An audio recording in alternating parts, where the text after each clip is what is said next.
rekan wartawan, rekan-rekan media, dan juga kerjasama dari seluruh pihak yang terlibat, termasuk dari para penumpang. Kami, pemerintah, berusaha memberikan layanan yang terbaik untuk Bapak Ibu semuanya, dan semoga perjalanan mudik berjalan dengan lancar, aman, nyaman, dan juga selamat sampai tujuan. Saya kira untuk lebih detailnya mohon Pak Kapolri untuk menyampaikan selain nanti Pak Menteri Perhubungan dan Pak Panglima. Terima kasih. Assalamualaikum warahmatullahi wabarakatuh. Salam sejahtera untuk kita semua yang terhormat Bapak Menko, Bapak Menteri Kabinet Merah Putri, Bapak Panglima TNI,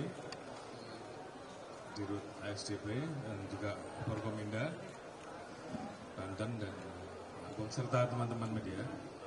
Sesuai dengan arahan dan perintah Bapak Presiden bahwa beliau mengharapkan dan meminta agar pelayanan mudik tahun 2025 ini bisa berjalan lebih baik dibandingkan tahun 2024, dan alhamdulillah tadi kita mengecek kesiapan di rest area kilometer 57, dan saat ini dipimpin Bapak Menko PMK kami melaksanakan pengecekan terkait dengan kesiapan pelayanan mudik khususnya di jalur penyeberangan Merak Bakahuni. Tadi kita melaksanakan Zoom meeting untuk memastikan dan mendengarkan presentasi dan paparan langsung terkait dengan bagaimana upaya untuk memitigasi puncak arus mudik yang akan terjadi di tanggal 28. Alhamdulillah dari beberapa kebijakan terkait juga dengan adanya program diskon terhadap tiket, termasuk juga tiket kapal dan program WFH, terjadi penguraian terkait dengan masyarakat yang akan melaksanakan mudik khususnya di jalur penyeberangan. Tadi dilaporkan di H-10 sampai dengan H-8 terjadi peningkatan dibandingkan dengan pada saat Lebaran 2024. Tentunya ini menjadi bagian dan upaya kita untuk bisa mengurai puncak mudik. Masih ada sisa waktu di hari H-5 sampai dengan H-3 puncak mudik, dan masih tersisa kurang lebih hampir 170.000 kendaraan yang akan menyeberang. Oleh karena itu tentunya ini juga menjadi perhatian kita semua agar ini bisa juga terurai sehingga kemudian di puncak arus mudik itu bisa berkurang. Oleh karena itu dalam kesempatan ini tentunya kita menghimbau bahwa di sisa waktu yang ada ini, karena kita lihat bahwa untuk siang hari dibandingkan malam hari ini terjadi perbedaan. Malam hari sangat padat mulai dari sore sampai dengan menjelang pagi, menjelang pasca sahur. Ini padat, sementara siang terlihat lenggang.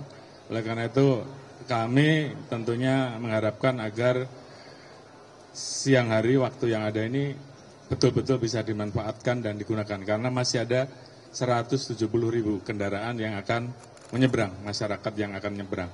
Kalau ini bisa terurai dan siang hari juga dimanfaatkan, harapan kita puncak arus mudik ini bisa kita kelola. Terima kasih juga terkait dengan kesiapan dalam hal mengelola apabila terjadi kepadatan.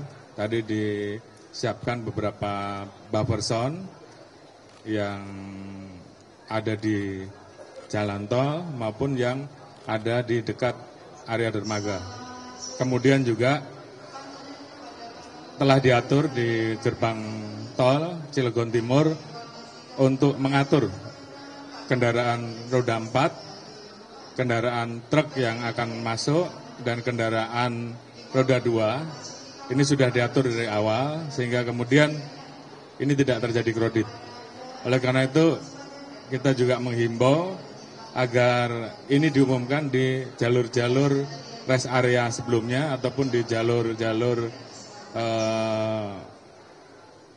gerbang tol sebelum masuk ke Cilegon Timur, sehingga masyarakat sudah tersosialisasi. Dengan demikian, apakah masuk Ciwandan, apakah masuk ASDP, apakah masuk BPJ, ini semuanya sudah tersosialisasi. Dan terima kasih juga tiket online sudah berjalan normal dan ada diskon. Dan kita harapkan ini semua betul-betul bisa dimanfaatkan dengan baik, dan mudik di tahun 2025 khususnya di penyeberangan ini betul-betul bisa terlayani dengan baik. Mungkin itu, terima kasih. Wassalamualaikum warahmatullahi wabarakatuh. Baik, terima kasih teman-teman. Kami hanya ingin mungkin menambahkan sedikit bahwa dalam pelaksanaan angkutan lebaran 2025 khususnya yang ada di Merak, berbagai kebijakan sudah diberikan oleh pemerintah, di antaranya sebagaimana tadi disampaikan seperti work from anywhere atau flexible working arrangement, kemudian juga diskon tarif tol, kemudian diskon tiket, dan pembagian clustering daripada pelabuhan yang ada di Merak maupun di Bakauheni. Ini adalah bertujuan untuk memudahkan masyarakat dalam melaksanakan mudik lebarannya sehingga bisa berjalan dengan aman, nyaman, dan selamat tentunya. Jadi teman-teman bisa melihat bahwa sedikit saya sampaikan, untuk di Merak ini sudah terjadi kenaikan arus mudik. Namun teman-teman bisa melihat bahwa cukup lengang di sini, ini berkat dengan pembagian atau clustering daripada pelabuhan-pelabuhan yang ada di Merak maupun di Bakauheni. Nah, harapan kami juga kepada masyarakat agar bisa memanfaatkan program-program pemerintah tersebut sehingga bisa dinikmati secara baik dan bisa melaksanakan mudik secara aman, nyaman, dan lancar. Demikian yang bisa saya sampaikan, Bapak. Terima kasih. Assalamualaikum warahmatullahi wabarakatuh.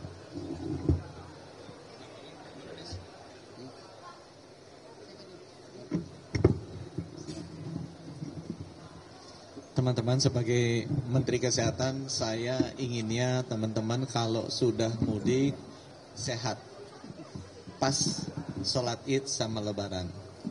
Dan yang kedua, pas kembali sesudah mudik sehat juga, sehingga bisa langsung kerja lagi. Nah, masalah kesehatan yang paling besar pada saat mudik adalah kecelakaan. Itu paling banyak bikin meninggal tuh. Itu masalah kesehatan. Gimana caranya? Ini teman-teman wartawan bisa bantu mensosialisasikan. Kecelakaan itu biasanya disebabkan sama supirnya. Jarang sekali yang disebabkan sama penumpangnya, gitu ya. Nah, di seluruh dunia kalau supir nyetir tuh ada aturannya. Harusnya setiap 5 jam dia istirahat 15-30 menit. Orang Indonesia suka maksa jalan terus. Akibatnya nanti fatigue, kemudian responsnya kurang, dia ngantuk, terjadilah kecelakaan. Jadi yang nomor 1 saya titip, bisa disosialisasikan juga. Kalau ikut mudik juga ingetin supirnya setiap 5 jam harus berhenti 15 menit istirahat. Supaya tidak ada kecelakaan, alhamdulillah sehat. Yang kedua yang sering juga, tadi saya lihat ada 2 orang udah dirujuk di rumah sakit dari sini. 1 karena batuk pilek, 1 lagi karena sakit perut. Biasanya ditambah juga sakit kepala pusing-pusing karena hipertensi. Nah, itu gimana caranya tuh? Yang namanya batuk pilek sama sakit perut itu biasanya karena ada virus dan bakteri yang masuk ke kita, daya tahan tubuh kita lemah. Jadi kalau ada tetangga kita yang udah mulai batuk-batuk bersin-bersin, pakailah masker. Sama seperti Pak Polisi yang sebelah sana tuh, ya. Pakai masker aja. Kalau kita sakit juga supaya nggak nularin pakai masker. Kalau tetangga kita bersin-bersin batuk terus, udah ingat COVID, pakai masker. Supaya kita tidak masuk bakterinya pada saat tubuh kita lemah jadi sakit. Itu sama kalau misalnya makan, apalagi kalau di sini dimakan, saya dibilangin sama kepala BNPB yang sering juga kayaknya mudik pakai ferry. Kalau makan enak di ekonomi, bisa bareng-bareng makannya. Tangannya ngambil di itu nasi bungkusnya, langsung 1 nasi bungkus dipakai berlima. Jangan lupa cuci tangan. Ya, karena cuci tangan itu kalau nggak hati-hati, semua bakterinya kita segala macam, habis megang topi, habis megang baju, masuk semua ke makanan masuk, itu jadinya sakit perut. Ya, mencet-mencet, nanti bukannya malah sampai mudik, malah mesti ke rumah sakit di sini kayak orang yang tadi saya lihat. Ya, mudah-mudahan kalau itu bisa kita jaga, bakterinya nggak masuk, virusnya nggak masuk, kemudian juga supirnya juga sehat-sehat, insya Allah nggak ada masalah kesehatan, teman-teman bisa sampai ke tempat tujuan, sholat id sama bersilaturahmi dan bisa pulang lagi sehat selalu. Dan yang terakhir saya titip untuk teman-teman di sini juga ada layanan pos kesehatan, bisa cek kesehatan gratis. Ya, jadi kalau hadiah dari Pak Presiden. Jadi kemudian lebih bagus kita mengetahui kalau ada masalah kesehatan daripada kita ngobatin pada saat kita sakit nantinya, sehingga lancarlah nanti proses mudiknya. Terima kasih. Wassalamualaikum warahmatullahi wabarakatuh. Baik, terima kasih. Assalamualaikum warahmatullahi wabarakatuh. Kami dari Kementerian Pemberdayaan Perempuan dan Perlindungan Anak mengucapkan terima kasih karena layanan yang disiapkan di sini sudah sangat bagus. Ada ruang laktasi, kemudian ruang bermain anak yang sudah sangat bagus juga. Kemudian ada gerakan mudik ramah anak, yaitu dengan memberikan buku gambar, buku mewarnai, sehingga anak-anak bisa tenang, baik ketika menunggu maupun saat penyeberangan menuju ke Lampung ya, atau ke Pulau Sumatera. Kemudian yang ketiga adalah jumlah toilet untuk perempuan, alhamdulillah jumlahnya lebih banyak ketimbang toilet yang disediakan untuk laki-laki, karena durasi penggunaan toilet untuk perempuan waktunya lebih lama daripada laki-laki. Alhamdulillah itu beberapa hal yang membuat mudik khususnya kenyamanan untuk perempuan, anak-anak, disabilitas dan lansia bisa lebih nyaman dan aman. Terima kasih. Assalamualaikum warahmatullahi wabarakatuh. Assalamualaikum warahmatullahi wabarakatuh. TNI menyiapkan 66.700 personel untuk diperbantukan kepada Polri, dan ada juga yang disiapkan standby force apabila terjadi bencana alam. Kita siap untuk membantu masyarakat yang terkena bencana tersebut. Kemudian juga selain personil, TNI menyiapkan pesawat udara 9 unit dengan beberapa jenis, yaitu Hercules, Boeing 737, KASA, dan CN.